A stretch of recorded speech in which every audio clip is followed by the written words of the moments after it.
महाराज रघु अयोध्या के सम्राट थे। वे प्रभु श्री राम के परदादा थे। उनके नाम से ही उनके वंश के क्षत्रिय रघुवंशी कहे जाते हैं। एक बार महाराज रघु ने एक बड़ा यज्ञ किया। जब यज्ञ पूरा हो गया तब महाराज ने ब्राह्मणों तथा दीन दुखियों को अपना सब धन दान कर दिया।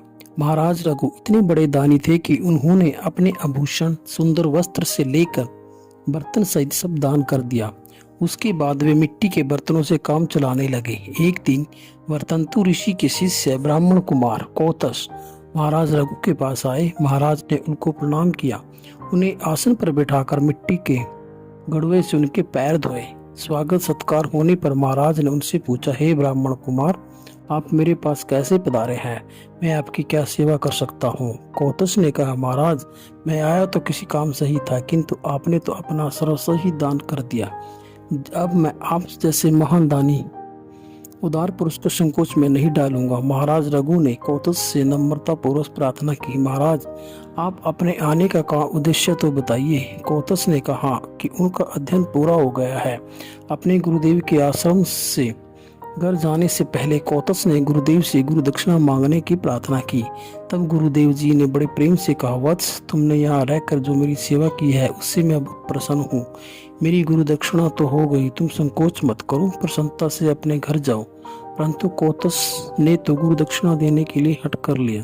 तब गुरुदेव जी को बहुत क्रोध आ गया और वे बोले, तुमने मुझे 14 विद्या पढ़ी है, अब तुम प्रत्येक विद्या के लिए 1 करोड़ सोने की मोहरें ला कर दो। इस प्रकार 14 करोड़ सोने की मोहरें लेने के लिए कौतस अयोध्या में आए थे। महाराज रघु ने कौतस की बात सुनकर कहा, जैसे आपने यहाँ तक आने की कृपा की है वैसे ही मुझ पर थोड़ी सी कृपा करें। 3 दिन तक आप मेरी अग्निशाला में ठहरे। महाराज रघु के द्वार से एक ब्राह्मण कुमार निराश लौटे। यह तो बड़े दुख एवं कलंक की बात होगी। मैं 3 दिन में आपकी गुरु दक्षिणा का कोई ना कोई प्रबंध तो अवश्य कर दूंगा। कौतस ने अयोध्या में रुकना स्वीकार कर लिया। महाराज ने अपने मंत्री को बुलाकर कहा, यज्ञ में सभी सामंत राजा को कर दे चुके हैं, उनको दोबारा कर लेना उचित नहीं है, परंतु कुबेर जी ने मुझे कभी कर नहीं दिया।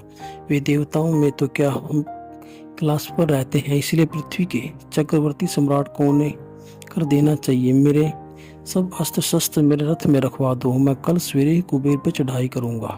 आज रात को मैं उसी रथ में सोऊंगा। तब तक ब्राह्मण कुमार को दक्षिणा मिले, मैं राजमहल में पैर नहीं रख सकता।